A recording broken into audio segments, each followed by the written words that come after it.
Hey everybody, your friendly neighborhood mechanic here. Welcome back to the joy of wrenching. Today we're working on a 2016 Chevy Equinox. Really nice car, and it's getting close to 100,000 miles. The complaint is that they're hearing some sort of road noise, maybe a bad wheel bearing. And so I'm going to take you along today and show you how we diagnose if it is a bad wheel bearing, and then which wheel bearing it is. So come along and let's get into it and have some fun.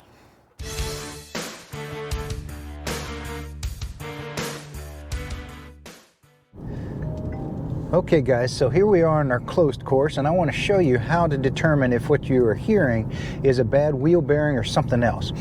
So I'm cruising down the road here and I don't hear anything out of the ordinary going 20-30 miles an hour, but as we go a little bit faster here, we're going up to about 40 miles an hour. I don't know if it'll be picked up through the audio here, but I start hearing a roaring sound. One of the things you want to do is load the vehicle so you can sort of swerve left and right, and as you swerve or make a sweeping right turn, you're going to load up the vehicle on the left side and you're going to unload the vehicle on the right side, and vice versa as you make a sweeping left. That can tell you which side is making the noise. Alright, so make sure you pick you a nice smooth road so that you can really hear the tires and the suspension. Now, if that noise that you're hearing is real repetitive, like a whop, whop, whop, whop, whop, it makes sense. It's probably something associated with the tire, but the noise you're hearing is more of like a constant roar, like a roar, or growl or something like that. And especially if it gets louder with speed, and especially if when you load the vehicle left to right, like we're doing here, you hear it more. Now, when I load the vehicle to the right side, I'm making a sweeping left turn, I hear that noise a whole lot more, and so it's telling me maybe I need to focus on that front right, because it sounds like it's coming from the front and not the back of the vehicle. So there's some diagnosis clues for you. In addition to loading the vehicle left and right, one of the things you can do while you're cruising down the road, just to make sure that it might not be, some sort of gear noise from an axle or the transmission, is just while you're cruising along and it's safe, shift into neutral and see if the noise changes or goes away. And then also, as you're coasting, you can load the vehicle. And so I just did that, and I'm still hearing that noise in neutral, and it makes it louder as I load up one side of the vehicle or unload one side of the vehicle. So those are all clues that you probably got a bad wheel bearing on this car. Now I'm going to show you, when we get back to the shop, how to tell by hand which one it might be. So here we are back in the shop. I've got the truck up in the air. Now here's how you tell which of the wheel bearings, the front, left or right, is the one that's a problem. Now this is a front wheel drive vehicle, so as we turn the wheel, we're actually turning the transmission gears a little bit, and so you will feel a little bit of the gears moving. But what you want to do is just kind of give the tire a wiggle from different directions, and you want to make sure that the rim's not moving. The other thing you want to do is look right up here. You want to grab hold of one of the coil springs, and while you do that, you want to rotate this tire around. And if there's any crunchiness or messed upness to the messed upness, you like that? I just coined that phrase. If there's any messed upness to the bearings inside of here, then you'll actually feel it in your hand holding that spring. I don't feel anything on this side, so let's go over to the other side and take a look. So let's check out this side. So we're gonna give it a wiggle, see if there's any looseness to the hub itself, because once the wheel bearings get really wore out, you'll actually feel it'll clunk, clunk, clunk, clunk, clunk, clunk, clunk, clunk in multiple different directions, not just at 12 and 6 or 9 and 3.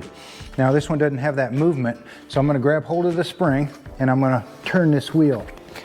And I can feel, and you'll be able to feel, that the hand that's holding that spring, you'll feel a little bit of a grumbly or crunchiness as that wheel bearing turns around and those bearings are riding on that race, and just kind of the noise is coming from this side when we load it up, and I'm feeling grumbliness as I hold the spring on this side. So those are both good clues that the bad wheel bearing is this one. Sometimes whenever you're out on the road and you're trying to figure out which side the wheel bearing's bad on, you load it up and you hear the noise, and you unload this side and you don't hear the noise, but you can't tell, is it the left or is it the right? And like I said before, sometimes it's not the side that you think it is. If you load it and you hear the noise, that might seem like, well, that's that side that I'm loading. Well, as I'm showing you here, when we loaded this car, we were going around a sweeping left and loading the right side, and we heard the noise louder. But that bearing on this side, the wheel bearing in here is brand new. This one's not bad. This one over here is the bad one, and so it's not always the one that's being loaded. The way that you can tell sometimes is get yourself one of these mechanic stethoscopes. Plus you look cool using it. And you just put that right here on one of the bolts that holds that bearing, and then you can rotate the tire and you'll actually hear inside of that bearing growling, or maybe it'll sound like ting, ting, ting, ting, ting. And the case like this. And so that's how we know that this is the one that we need to replace. So another quick tip for you guys.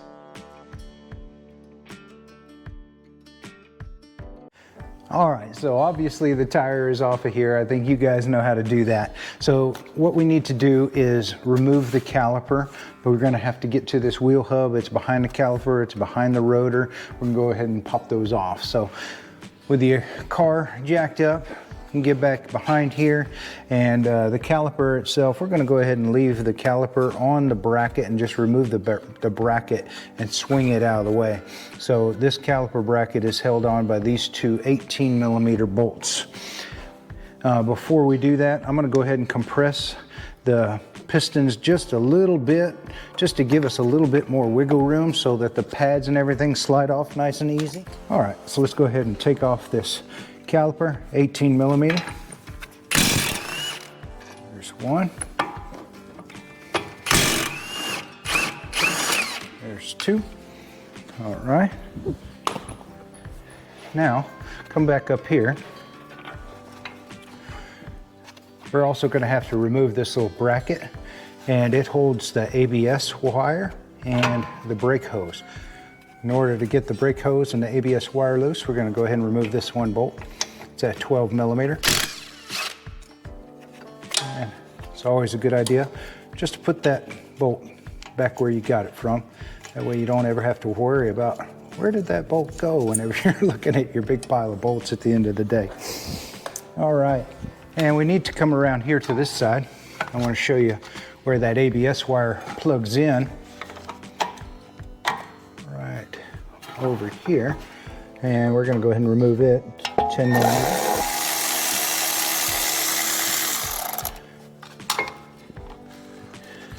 Get that. All right. When you're doing wheel hubs, it's usually a good idea to go ahead and remove that ABS sensor. Just remove that one nut and kind of wiggle the wire out of the way. Sometimes they'll break off if you don't. And again, let's put that bolt back where we got it. All right, now that we've got everything loose, we can take all of this and hang it up out of harm's way. There we go. That way we're not getting any pinch points on any of the ABS wires or the brake hoses or anything like that. There we go. Now we can get to the rotor, and it needs to come off, but it's held on with a T30. So let's remove that little T30 screw. There we go. And it's still, oh no, it's not stuck on, but if it is, just give it a little whack, love and bonk here in between the studs. And again, we'll go ahead and put our screw back so we don't lose it. Okay, so now that we've got the rotor out of the way, we can go ahead and pop this nut off of the axle shaft right here. There's a 34mm. Just get you a nice heavy duty impact on there. And away she comes. All right, now that we got the caliper and the rotor out of the way, we'll go ahead and start on the hub itself. So there's 3 bolts on the back side of this hub. These are 12mm, and we'll go ahead and get in there and buzz those out. One. That's what they look like. Get to this one here. Kind of a little bit of a tight squeeze right back in here. I may have to use a different tool for that. All right, so I've gone ahead and switched over to an extension on a 1/2 inch 12 millimeter again. And once you break it loose, it'll be a lot easier. You can use the machine after that. Now, the third bolt is going to be on this side, sort of tucked back in here. You can get it from this direction. You might find it easier to turn the wheel the other direction to get to it, but this seems to work really well, just like that. There we go. Now I'll go ahead and put the impact on here and finish this out. There we go. There's one, and this final one up here. All right, now that we've got the bolts that hold the hub off, we can just push on the center here, and out comes that. Now look, pay attention to that little ring that needs to stay in there. But here's our bad wheel bearing, and here's the little dust shield for the brakes. Go ahead and set these down, and notice the way that the little kickouts are on this washer. This spring washer needs to go back on here with those little kickouts facing outward. So here's our old part, the bad wheel hub. And sometimes you can, once you get it off of the car, you can actually feel the grumbliness inside of it. This one's not too bad, but obviously there's something going on with it. Here's the new one. Just make sure that they're the same size, the bolt holes are all the same, the bolt pattern's the same. And note also that the new one does not come with a new screw to hold the rotor on, so you want to go ahead and transfer that over. And we'll go ahead and get up here, and we're going to clean up this hub face. And in here inside of this bore, notice there's a lot of dirt, and sometimes there'll be rust and everything inside of there, and we want to clean these splines and lubricate this a little bit before we put the new part back on. Oh, and also when you go ahead and have this apart, it's a good time to just sort of look and see what the quality of your ball joints looks like. This one's got a ripped boot, and so it might be just something to keep an eye on. It doesn't have any play in it right now, but just something that we might want to deal with in the future. Just put a little bit of grease on the splines, everything will slide back together nice and easy. And the next guy, if he ever has to take it apart, will appreciate that you put a little bit of grease on here so that it didn't sort of seize in place with rust or corrosion. Just a little bit inside the bore there. We want to clean up this surface right here so that the new hub and everything mates nice and flush as well. Okay, so now this little spring washer goes back on, remember, like that, and the little doohickeys are pointing out. And here's our new wheel hub and bearing assembly. And of course, we don't want to forget our little dust shroud there, so we'll put all of that stuff back together, and you'll feel the splines kind of line up and slide into place. Then you can rotate the back end so that bolt holes line up, and we'll go ahead and we'll twist this thing so that we can get to those bolts back behind and get one started by hand, just like so. All right, so when we got that wheel hub back in place, we'll go ahead and line up the bolt holes, and we want to put our wheel hub retaining bolts back in. Now, notice whenever you take off a bolt, if it's got some sort of color like this orange colored stuff on there, that's usually a Loctite. And so if it had Loctite when you took it apart, make sure you put Loctite back on it when you put it back in. So I've got some blue medium strength Loctite here. We just want to line up the holes between the hub, and you'll be able to turn that bolt in by hand. You want to make sure that you don't just send it home with the impact, or else you might cross thread it. So make sure you get it started by hand. All right, we've got the wheel hub torqued back into place, and now we can go ahead and put our axle retaining nut back in. Remember, that was 34, and we'll go ahead and tighten that up, and then of course when we put it down on the ground, we'll torque it up, and I'll give you those torque settings. And give it a rotate here. Just make sure that your axle shaft is turning, there's no binds, and the same amount of threads are sticking out as before. That way you know it went on there right. And we are ready to go ahead and put our rotor back in, and we can put our caliper back on. So we want to line up our rotor with the little retaining screw hole down here so that we can put our T30 bolt back in here. That holds it in place. Makes it a lot easier to put that caliper back into place with that thing not flopping around. But if you've lost yours and you don't want this thing flopping around, you can just put one of the lug nuts on here. It'll hold it in place until you can get the caliper back on. Time to go ahead and reinstall our caliper. So I'll take it off of here. And remember, we left the pads in there and everything. Spread those out just a little bit so that they'll slide back on nice and easy. Look at that. Just make your job a little bit easier. Just retain the joy of wrenching, not having to do as much work. And these bolts that retain the caliper, see that orange Loctite that was on there? So we're gonna put some Loctite back on it. And we'll come back here and line it up. Start them by hand. There she goes. That'll hold itself in place, and we can get that lower one started. There we go. All right. And we can tighten these guys up. And those are 18 millimeter. There we go. Now that the caliper is torqued into place, we can go ahead and reinstall our brake hose and ABS wire retainer. That's this one. 13 millimeter bolt that holds that in place. Get that started there.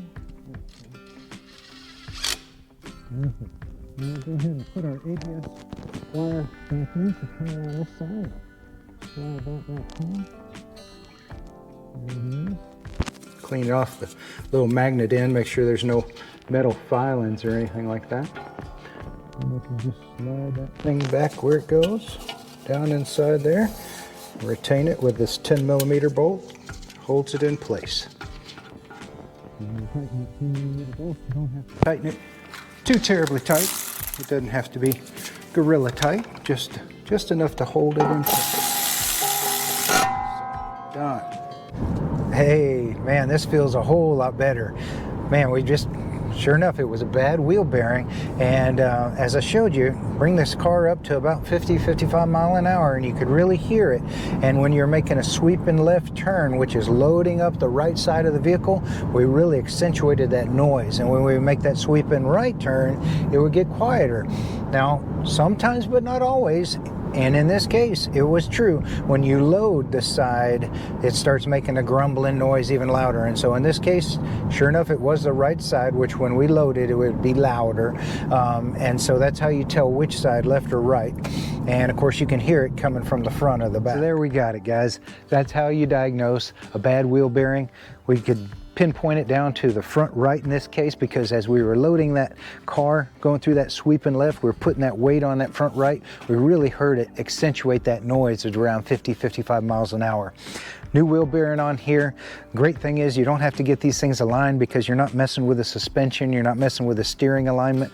Just a real quick and easy job. Get rid of that annoying growly sound. Thank you guys for tuning in.